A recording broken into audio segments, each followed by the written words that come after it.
जो ये सपोर्ट किया जा रहा है और बोला जा रहा है कि प्रधानमंत्री यहाँ नहीं गए, राहुल गांधी क्यों गए?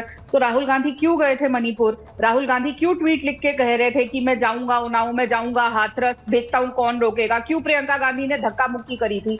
हर चीज, अगर वो वहां जा रहे हैं तो अयोध्या भी जाना चाहिए, वहां जा रहे हैं तो ममता बनर्जी का नाम भी लेना चाहिए। क्यों राहुल गांधी डरते हैं? प्रियंका गांधी आज ट्वीट करती है कि बुलडोजर चलता है, जब किसी मैं आपके बीच में नहीं बोली थी और मेरे को नहीं लगता कि आ रही हूं मैं सर आपके पास ही आ रही हूं रिएक्शन के लिए। फाजिल अहमद बोलिएगा। फाजिल अहमद आ रही हूं सर आपके पास ही रिएक्शन के लिए आ रही हूं। मुझे पता है अभी तक आपको मौका नहीं मिला है। मैं बस आ रही हूं 20 सेकंड सर जवाब ले लो फिर आ रही हूं। लेकिन राधिका खेड़ा जो सवाल पूछा उस पर जवाब दीजिए। राधिका खेड़ा सवाल मैंने पूछा है, लीगल प्रॉपर्टी थी, करोड़ों का बंगला बनके तैयार हो जाता है, पहले एक्शन क्यों नहीं, पहले क्यों नहीं दिखा? अब जब वहां पत्थरबाजी होती है तो बुलडोजर चला दिया जाता है घर पर। देखिए, जब सामने आया, हो सकता है पता नहीं था, जैसे ही सामने आया चला दिया बुलडोजर। आप तो मान रही है ना इलीगल प्रॉपर्टी है, तो बुलडोजर तो चलना चाहिए ना। आज कल नहीं चला तो आज क्यों चल रहा है? अब सरकार के पास या कोर्ट में भी जब आप जाते हैं तो क्या ये कहा जाता है कि 5 साल पहले नहीं चलाया था तो अब वो लीगल हो गया? क्या इलीगल ही है ना? पत्थरबाजी कर रहे हैं, हर चीज है। मुझे तो ये समझ नहीं आता, जैसे ही बात आती है कि कोई मुसलमान है तो सब कांग्रेसी उछल के आ जाते हैं, चाहे वो प्रियंका गांधी हो, फटाफट ट्वीट करेगी। लेकिन बंगाल की लड़की के साथ जब कुछ हो रहा था, अयोध्या में लड़की के साथ कुछ हो रहा था, तो ममता बनर्जी का मां भी नहीं निकलता उनके मुंह से, अखिलेश यादव का अ तक नहीं निकलता। एक पैरासाइट है जो कांग्रेस, क्योंकि इन लोगों के ही नाम पे तो वो अपनी सीटें जीत के आई है, खुद तो उनके पास कुछ है नहीं। जहां अकेले लड़ते हैं वहां कुछ होता नहीं है। तो ये पैरासाइट जीत जो बन के रहे नहीं आया होगा, तकलीफ होती है हिंदुओं के पास जब होता है, क्यों नहीं बोलती? उसको नोटिस में लिया गया है, अब कार्रवाई की जा रही है, और जो शख्स गलत है, जिसने माहौल खराब किया, अगर उस पर कार्रवाई हो रही है तो आपके पेट में क्यों दर्द हो रहा है? यहाँ से हो गई। हाँ, फाजिल अहमद देखिए, हाँ। देवरिया में एक ब्राह्मण परिवार के 3 आदमी की हत्या हो गई और वहां भी बुलडोजर गया था, लेकिन 15 दिन बुलडोजर खड़ा रहा, वहां कुछ नहीं हुआ उसका, वो बुलडोजर चला ही नहीं पाए। उसके बाद बीएचयू में हिंदू बच्चियों के साथ बीएचयू के अंदर बलात्कार हुआ और बलात्कार करने वाले बीजेपी आईटी सेल के थे, उनके यहाँ भी बुलडोजर नहीं चला। 3 महीना तो पुलिस गायब हो गई बनारस की।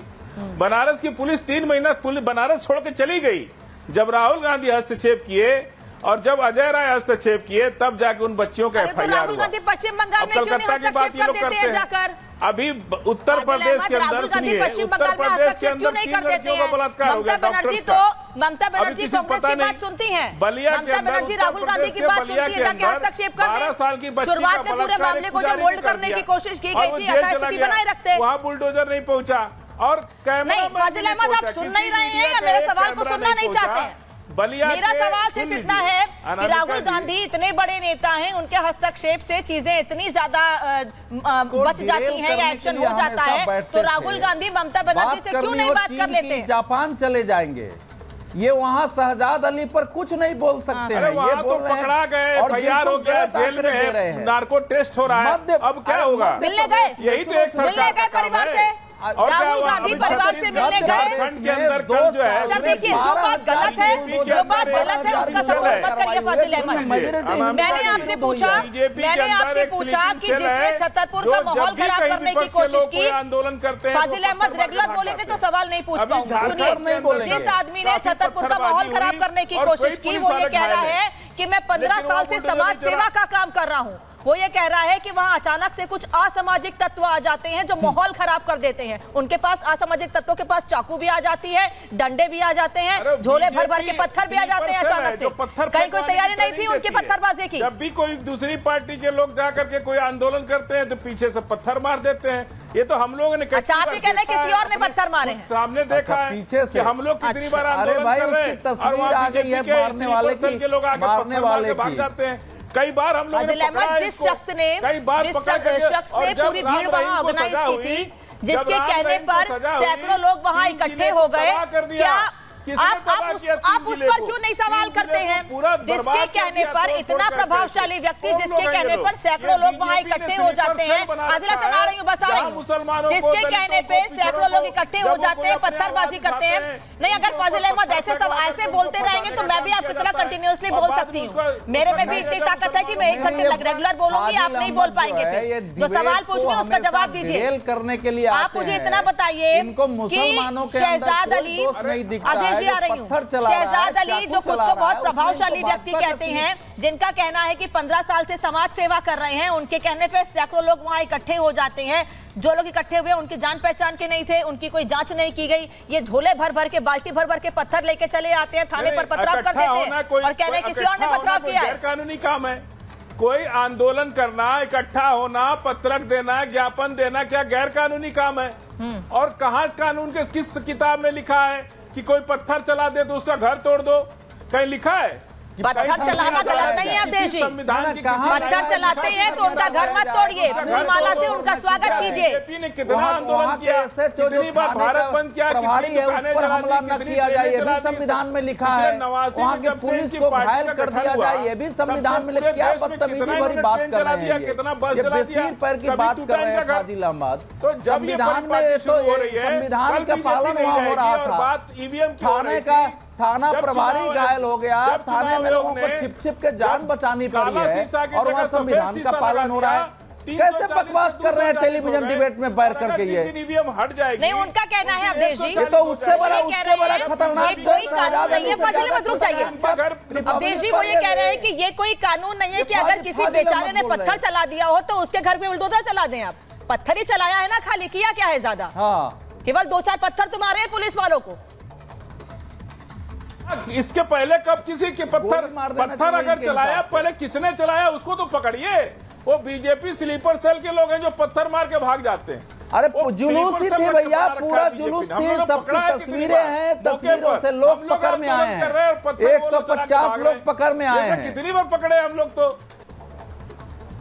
अच्छा, पत्थर चला के दूसरे भाग रहे। देखो किसको नहीं पकड़ती इससे पता चल रहा है कि जो मुस्लिम बुद्धिजीवी है वो अपने समाज के अंदर के हिंसक तत्वों को किस ढंग से प्रश्रय और प्रोत्साहन देते हैं। बुलडोजर नहीं चला आज तक। जब बैठ करके ये बता रहे हैं बेचारे लोगों ने पत्थर चलाया है फाजिल अहमद, मैं आदिल हसन से उन पर जवाब लूंगी, क्योंकि जिन्होंने पत्थर चलाया है और जो लोगों पर आरोप है कि माहौल खराब करवाया है, उनके घर पे बुलडोजर चला है, AIMM के नेता ने बयान दिया है, तो मैं आदिल हसन से भी जवाब लूंगी कि उन पर क्या कार्रवाई होनी चाहिए। लेकिन उससे पहले आपको बता दें कि इस पूरे मामले में अब बागेश्वर बाबा की भी एंट्री हो गई है।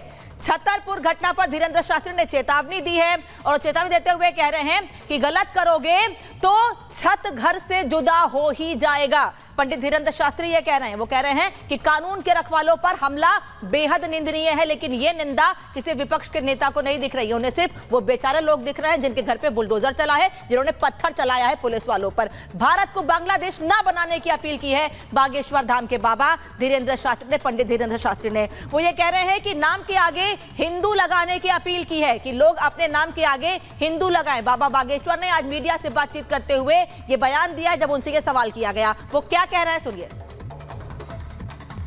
भारत को कृपा करके भारत रहने दीजिए, इसे बांग्लादेश बनाने की कोशिश और श्रीलंका बनाने की कोशिश मत कीजिए। ये भारत है साहब, राम का राष्ट्र है, शांति का राष्ट्र है, यहाँ शांति से वार्तालाप किया जा सकता है। लेकिन पुलिस प्रशासन को धन्यवाद, उन्होंने सहनशीलता भी दिखाई और कृत्य करने वालों के ऊपर कठोर कार्रवाई भी की। इससे एक नई लाइन खींच दी कि अगर आप गलत करोगे तो छत से जुदा घर हो ही जाएगा।